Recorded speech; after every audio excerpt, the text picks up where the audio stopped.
بسم اللہ الرحمن الرحیم۔ السلام علیکم۔ کسی جگہ پر ایک قاضی رہتا تھا۔ وہ قاضی لڑکیوں کے مسائل کو سنجیدگی سے حل کرتا اور جب بھی لڑکیوں کو کوئی شکایت ہوتی تو اپنا مقدمہ لے کر اس عقل مند اور تجربہ کار قاضی کے پاس جاتی، کیونکہ ان کو یقین ہوتا تھا کہ قاضی صاحب حقائق اور انصاف پر مبنی فیصلہ کریں گے۔ جب قاضی صاحب کے عقل مندانہ فیصلوں کی باتیں بادشاہ تک پہنچیں تو بادشاہ نے اپنے حضور حاضر ہونے کا حکم دیا۔ بادشاہ کے حکم کی تعمیل ہوئی اور قاضی صاحب حاضر ہو گئے۔ بادشاہ نے قاضی سے پوچھا، میں نے سنا ہے کہ تم بہت عقل مند انسان ہو اور تمہارا ہر فیصلہ حق پر مبنی ہوتا ہے۔ تو یہ سن کر قاضی صاحب نے کہا، بادشاہ سلامت، میں انسان ہوں، کبھی کبھار مجھ سے بھی غلطی سرزد ہو جاتی ہے، اور بات رہی انصاف کی تو سب سے اچھا انصاف کرنے والا تو اللہ ہے۔ یہ سن کر بادشاہ سلامت کو سمجھ میں آ گیا کہ قاضی عقل مند انسان ہے، کیونکہ اس نے اپنی تعریف سے خوش ہونے کی بجائے حقیقت پر مبنی بات کرنے کو ترجیح دی۔ پھر بادشاہ سلامت نے اس کو اپنا وزیر بننے کی پیشکش کر دی۔ اس نے کہا، بادشاہ سلامت، یہ بات میرے لیے باعث شرف ہوگی۔ اس کے بعد جو بھی کوئی مقدمہ آتا تو بادشاہ سلامت کی جگہ قاضی صاحب اس کو حل کر دیتے۔ ایک مرتبہ ایک نوجوان دوڑتا ہوا قاضی صاحب کے پاس آیا۔ اس کی شرمگاہ سے خون بہہ رہا تھا۔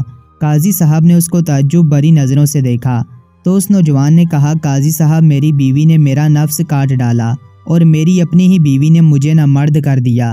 یہ بات سن کر قاضی چونک گیا کہ ایسی دنیا کی کون سی بیوی ہوگی جو اپنے ہی شوہر کو نامرد کر دے۔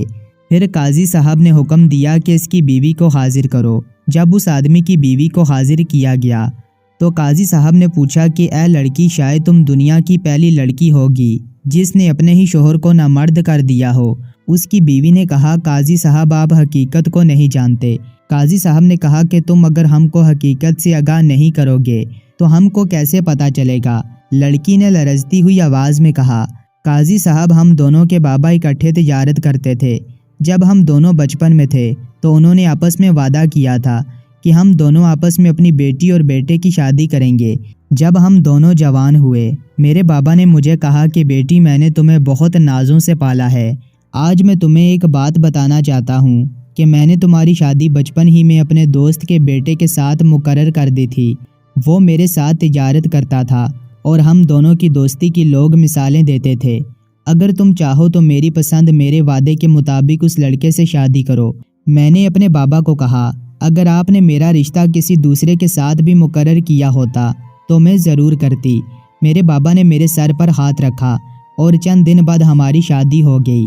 ہم دونوں بڑی ہنسی خوشی زندگی گزار رہے تھے، لیکن شادی کے چند دنوں بعد میرے شوہر کا رویہ میرے ساتھ بدلنے لگا۔ مجھے شک ہو گیا تھا کہ میرا شوہر کسی غلط راستے پر چل پڑا ہے۔ میں نے اپنے شوہر کو کہا کہ تم مجھے اس بار تجارت کے لیے ساتھ لے جانا، لیکن میرے شوہر نے مجھے ساتھ لے جانے سے صاف صاف انکار کر دیا۔ اب میرا شک یقین میں بدل چکا تھا کہ میرا شوہر مجھے گمراہ کر رہا ہے اور یہ کسی غلط راستے پر چل پڑا ہے۔ میں نے بھی سوچ لیا کہ اب اس کو سبق سکھا کر رہوں گی۔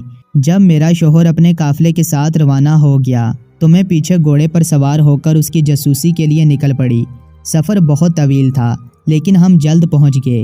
سب تاجروں نے بازار سے تھوڑا فاصلے پر اپنے اپنے خیمے لگا دیے اور آپس میں مشورہ کیا کہ کل بازار جا کر اپنا سامان بیچیں گے۔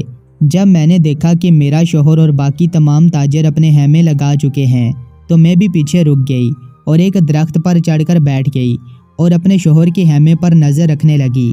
جب آدھی رات کا وقت ہوا تو خیمے میں سے گندی گندی آوازیں آ رہی تھیں۔ جب میں نے اندر جا کر دیکھا تو میرا شوہر کسی لڑکی کے ساتھ زنا کرنے میں مشغول تھا۔ مجھے بہت غصہ آیا۔ میں اس کے خیمے کے اندر داخل ہوئی اور خنجر نکال کر اپنے شوہر کا نفس کاٹ ڈالا اور اس کو ہمیشہ ہمیشہ کے لیے نامرد بنا دیا۔ میں اپنے شوہر کو اسی وقت قتل کر سکتی تھی، لیکن میں نے اسے زندہ رکھا اور اسے نامرد بنا دیا تاکہ اس سے دوسرے مرد عبرت حاصل کر سکیں کہ جو نوجوان اپنی بیویوں کو گمراہ کر کے کسی دوسری لڑکی کے ساتھ وقت گزارتے ہیں تو ان کا انجام اسی طرح ہونا چاہیے۔ قاضی صاحب نے کہا، تمہاری بات بالکل درست ہے اور تمہارے شوہر نے تمہیں گمراہ کیا تھا، لیکن تمہیں اپنے شوہر کو نامرد کرنے کا بالکل حق نہیں تھا۔ اگر تم مقدمہ لے کر میرے پاس آتی تو تمہیں ضرور انصاف مل جاتا۔ تو لڑکی نے کہا کہ جو لڑکی اپنے شوہر کو کسی اور لڑکی کے ساتھ حالت ہم بستری میں دیکھے وہ کیسے خود پر قابو کر سکتی ہے؟